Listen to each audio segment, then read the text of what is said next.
Өртті болдырмауға қаншалықты дайын екеніңізді сынап көріңіз. Өрттің жиі кездесетін себептерінің бірі ұзартқыштың қызып кетуі нәтижесінде орын алатынын көбі біле бермейді.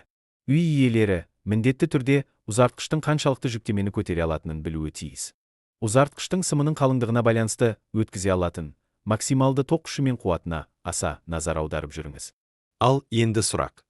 Автоматты ажыратқыш 25 ампер. Ұзартқышта 10 ампер және 2200 ватт деп жазылған.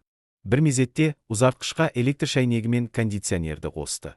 Бұл қауіпсіз бе, әлде қауіпті ме?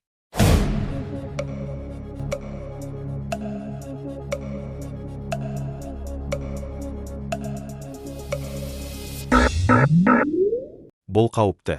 Өйткені ұзартқышқа 2700 ватт қуат түседі. Ал автоматты ажыратқыш болса 5500 ваттан асқанда ғана айырады.